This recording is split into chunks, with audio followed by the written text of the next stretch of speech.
And giving is a privilege. Amen. Hindi lahat na pagkakalooban ng ganitong pribilehyo. And so we are so blessed dahil we practice this kind of giving, no, na masaya po tayo because the condition of our heart in giving reflects yung level of spiritual maturity natin. It reflects yung condition ng spiritual aspect of our life, mga kapatid. Amen. So, sa relasyon natin, in our relationship to God, no, and there are times that, I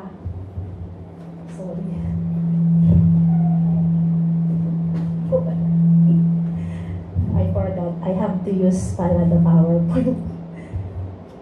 Amen. So, in this giving,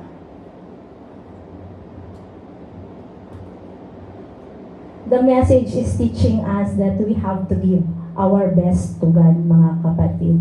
So, instead of giving Him our best, sometimes we lack of that. We give only the rest. We give Him, sad to say, the leftover. Amen. That's the sad reality. But then we are so blessed na we allowed our heart, ourselves na matututo pa tayo, mga kapatid. Na maratan natin yung ganong condition ng heart natin that we are giving the best to God. Because that's what God do to us, mga kapatid, na dapat na maging katangian natin. So, there is a powerful reminder from Prophet Malachi that can break this practice, na yung practice na leftover lang. And also strengthen yung practice na we give, no, Jesus our best. So sa Malachi, let's read.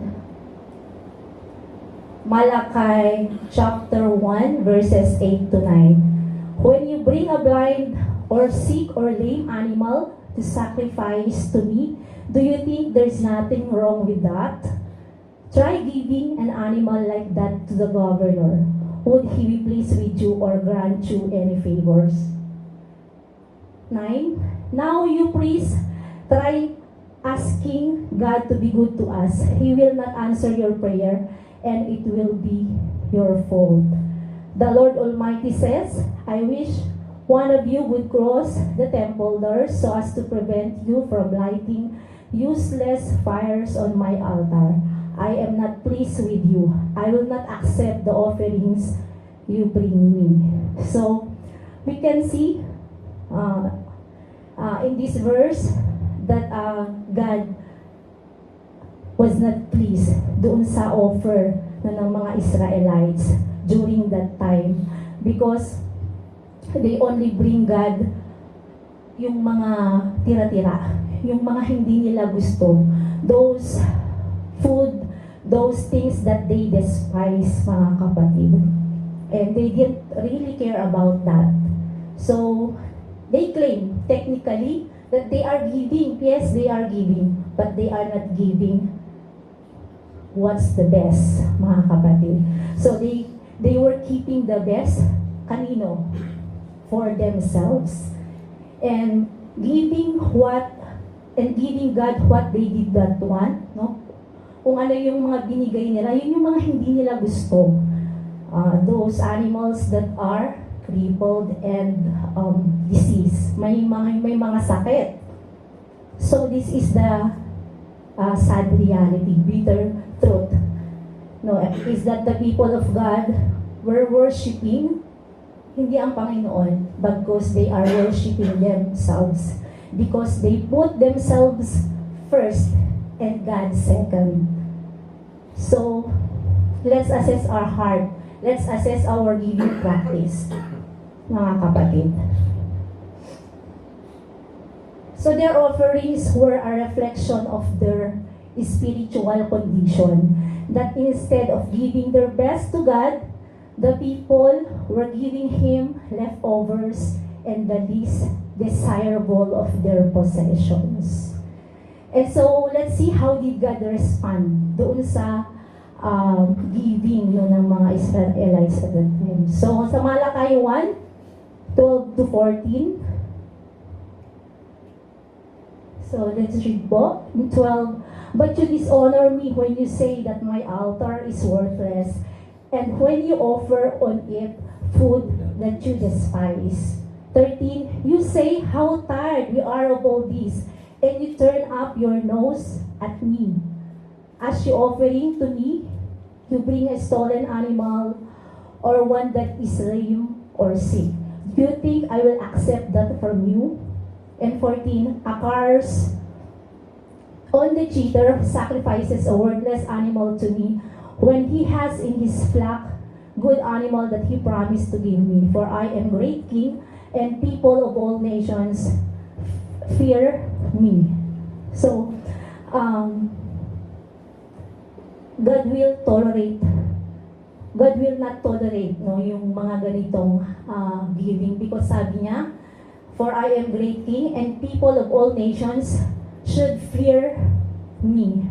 And absolutely, God will not accept those kinds of gifts, mga kapatid. And we are to put God first and give Him the best of all we have. The fact that siya lahat ang pinanggalingan, all our possessions come from Him.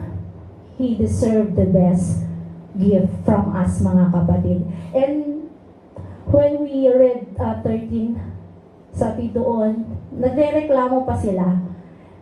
How tired we are all of this. And hindi lang yun, nagreklamo na nga sila, nagbigay pa sila ng mga hindi magagandang offer, mga kapatid. So their actions were lack of enthusiasm and wholeheartedness in their worship. Instead of approaching the act of bringing their offerings with a spirit of gratitude and joy, they viewed it as a wearisome duty. So ganun po kadalasan no ang Kristiyano, na yung tingin nila sa giving is burden. But then when we learn, when we are taught, no, malagi tayong natuturuan yung the grace of giving, mga kapatid. Napakaganda po. This attitude reflects a heart that is distant from God and lacking in reverence for His command and expectation. The Lord then proclaimed His greatness and His name, emphasizing that He deserved reverence and honor in all worship and offering, mga kapatid. So, the fact that He is the source of everything that we have right now, no, lahat, hininga natin, lahat ng meron tayo, mga trabaho niyo, mga kuya, nagmula sa Kanya lahat. The gift of grace we have right now. So, giving Him the rest, giving Him the leftover, do you think deserve ng Lord John? O ako pa nga, kapag binigay mo lahat-lahat, no, dun sa mga mahal mo sa buhay, and yet, they ignore you, masasaktan ka pa. So, ganun po yung ang dapat yung practice natin sa giving. You must give the best, mga kapatid. Though, hindi pa tayo nandun sa position na yun, but then, that's the grace of God. Na patuloy tayong nililinang ng Lord, no, to achieve, to reach that practice. Amen. So, meron po sa Colossians 3:23 to 24, sabi dito, "Whatever you do, work heartily as for the Lord and not for men, knowing that from the Lord you will receive the inheritance as your reward. You are serving the Lord Jesus Christ." So, pag ginagawa natin yung pagbibigay ng may buong puso, sabi doon, meron kang marireceive. And that is the inheritance. Because, tagapagmana tayo eh.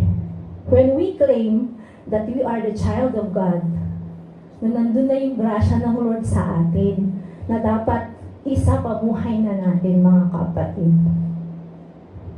The word heartily means to complete, thoroughly, completely, to accomplish with zest or enthusiasm. Dapat nandun yung puso natin na excited tayong magbigay. So, let's give the best. Amen po ba tayo? Parang ayaw nyo naman. Palakpakan natin ang Lord. Sorry nga tayo. Meron pa, mamaya. John 12:3. Ito yung example. When we give the best, napakaganda po dito na example. Then Mary took a 12-ounce jar of expensive perfume made from essence of nard, and she anointed Jesus' feet with it, wiping his feet with her hair. The house was filled and with the fragrance. So yun po yung ginawa ni Mary, no? Yung hinanap niya, o tumingin siya ng napak-best na ibibigay niya kay Lord. Alam niyo yung perfume na basa ko na pinunas niya is equivalent is 1 year salary at that time. So, ganun po niya binigay yung the best niya, mga kapatid. And napakaganda po dahil ito po yung dapat natularan natin na hindi yung titignan natin kung ano na lang yung natitira sa atin and din yung ibibigay. But then yung example po dito ni Mary, no, as she went through her possessions, no, she looked something that would represent her relationship with the Redeemer, na kinikilala niya na deserve ng magre-receive nung perfume, yung gift na yun, mga kapatid. And so, another example, so Mary's action showed deep devotion and sacrificial love for Jesus. She willingly gave up something valuable to honor and minister to Jesus. Excuse me. So, yun po yung wala sa atin sometimes. Sacrifice. Punong-puno po tayo ng compassion. Our heart is full of sympathy, compassion, willingness to give. Hanggang dun lang, nakat. But then, there was no action. Walang sacrifice. Even if you are able sometimes, but then, medyo hesitant pa din tayo. Hindi po ba? But then, praise God, no, yung revelation ng Lord sa atin today. Amen. So, the next one, give to God first. Amen po ba tayo? Sabi dito sa 2 Chronicle 31:5, as soon as the commandment was circulated, the children of Israel brought in abundance the first fruit of grain and wine, oil and honey, and of all the produce of the field, and they brought in abundantly the tithe of everything. So, upon harvest, they give, they offer first, no? Lahat ibinigay yung para, yung due, na dapat, I think this is tithing. Kuya, no? So, the 10% of their harvest. So, hindi po yung leftover. But then, una nilang sineperate yung para kay Lord, mga kapatid. So, should receive what is right. Amen po. Not what is left. And so, the next one. Ito muna. This demonstrate a deep sense of devotion and a recognition of the importance of communal worship and support for the religious institutions of their society. By offering the first and the best of their produce, the Israelites were expressing gratitude and dependence on God as the ultimate provider of their sustenance. Bakit nila ginagawa yon? Yung first fruit, they giving their first fruit because they recognize that all of their possessions, all of their harvest came from the providence of God, mga kapatid. And so the next one, giving should cost something. No, hindi yung ibibigay ko to dahil wala nang pakinabang to sa akin. Something like that. But then here is this example sa 2 Samuel 24:24. But the king replied to Araunah, "No, I insist on buying it, for I will not present burnt offerings to the Lord my God that have cost me nothing." So David paid him 50 pieces of silver for the threshing floor and the oxen. So ito po kasi, David wants to offer to offer something, burnt offerings to the Lord dahil meron siyang kasalanan for the atonement of his sin. So pumunta siya kay Arauna and he wants to buy, but then Arauna wants to give him discount. But then sabi ni David, ayaw niyang magbigay ng ganun lamang, ng walang price, no, as burnt offering sa Panginoon.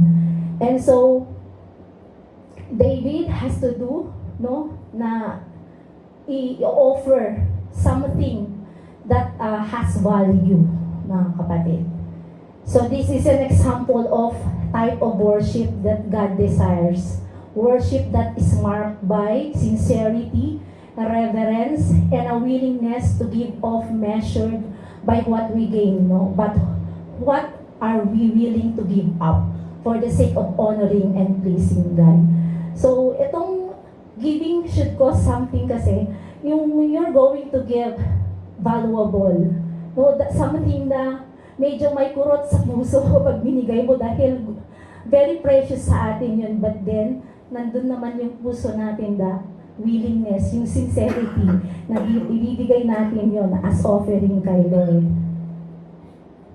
And so, lastly na ba to? Yes. Are we giving the best? Kaya ba natin yung tatlo? Can we practice these three things? Are we striving to give Him the first, mga kapatid? And does our giving cost you something? And one of the best way, no, to monitor how we're doing spiritually, mga kapatid, kung paano tayo nagpupuri sa Panginoon, is to take look at our giving. So, are we giving God our leftovers, or are we giving Him priority over our possessions? So, hindi po dapat tayo may hahalin tulad dun sa mga Israelites noon na nag-o-offer ng mga crippled, ng mga sick and lame animals. So, remember, mga kapatid, Jesus gave up His very best, no, by offering Himself through His sinless life, sacrificial death, and supernatural resurrection. Yun po yung binigay ng Lord sa atin. That's why we have this gift of grace na ine-enjoy natin. So, we give what is due to God na siyang lahat pinagmulan, mga kapatid. Amen po tayo. So, praise God. Sa conclusion, meron pa. So, the principle of giving our best extends beyond the realm of sacrificial offerings. It applies to every aspect of our lives, including our time, talents, resources, and attitude. As Christians, we are called to offer ourselves as living sacrifices to God. As in Romans 12:1 says, and so, dear brothers and sisters, I plead with you to give your bodies to God. Because of all He has done for you, let them be a living and holy sacrifice, the kind He will find acceptable. This is truly the way to worship Him. So, are we giving the best? Are we striving to give Him the first? So, let's give the best, mga kapatid. Give to God first, and giving should cost something. That's why, para yung puso natin ba ay mabago. Para yung katulad ng pinagpilian natin ngayon, hindi na po ganyan. Cross out na po natin. Ayan. Wala na yan. Amen po? At ito na lang. Oh, when we give, dapat ganyan po yung expression natin. That should be our expression to give, mga kapatid. Bakit kayo natatawa? Hallelujah. So yun na po. Amen. Praise God.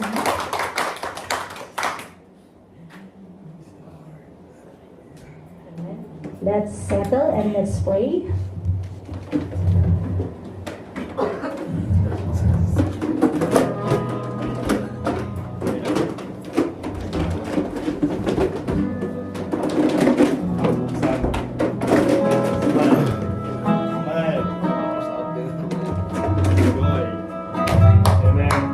Yes, Jesus. Thank you, Jesus. Hallelujah. Thank you, Jesus. Hallelujah. Thank you, Lord, today, Lord, that you give your presence to us, O Lord. Thank you for your presence, O God. Hallelujah. And we are here right now, Lord. Hallelujah. We are giving also our presence to you, Lord Jesus. Thank you, Lord, for your message, O God, teaching us how to give our best to you, Lord God. Hallelujah. Lord, we bow down to you, Lord Jesus, praying that you positioned us, O Lord, to give, Lord, hallelujah, without hesitation, but full of willingness and sincerity, Lord Jesus. Help us to be a cheerful giver, Panginoon. Hallelujah. Change our perspective, Lord. Remove those doubts, hallelujah, in our heart, so that we give all our best to you, Lord Jesus. Hallelujah. Thank you, Lord. Thank you, Lord Jesus, for everything that you have given us, Lord. You are the source of all, everything that we have, Lord Jesus. That every day, you, Lord, you provided something for us, O God. And you know, Lord, what is best for us, O God. And we rely on always on your grace, O God. And help us, Lord, that your grace, O Lord, will be fulfilled in our life, Jesus. And you give us abundantly. Hallelujah. Help us, Lord, to become a blessing also to others, Lord Jesus. Thank you, Lord, for everything, Jesus, for all the resources that you have given us, O Lord. Hallelujah. We lack nothing, Lord, because we trust you always, O Lord. And every day, Lord Jesus, we rely on your grace, on your blessings, on your presence, Lord. Hallelujah.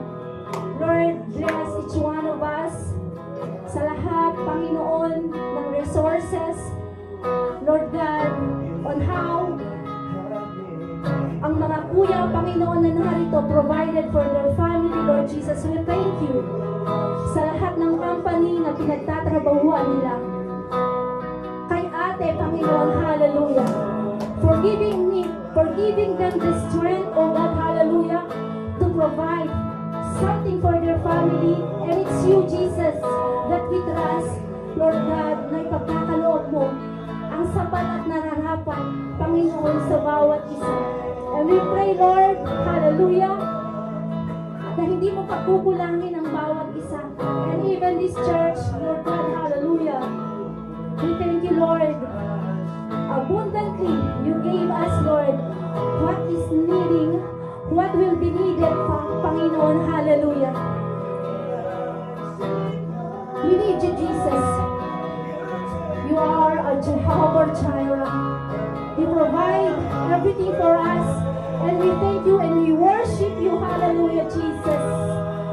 We worship you, Lord, hallelujah. You are a great provider, hallelujah, and we trust you always, oh God. Lord, bless all, Panginoon, all the superiors, all their superiors, oh God, and even their workmates, hallelujah. Sa mga company, Panginoon, hallelujah, Lord, we lift their everything to you, Lord Jesus, oh God, hallelujah. Maraming salamat na hindi mo pinagkukulang, hallelujah. Lord, we ask you, Lord, also, we pray to you, Lord Jesus, ang Kuya Nils, oh God, hallelujah, na siyang pinagkakatiwalaan mo, Panginoon. All the financial needs of this church, oh God, hallelujah. And thank you, Lord, na hindi mo pinagkukulang ang panambahang ito, that you gave abundantly,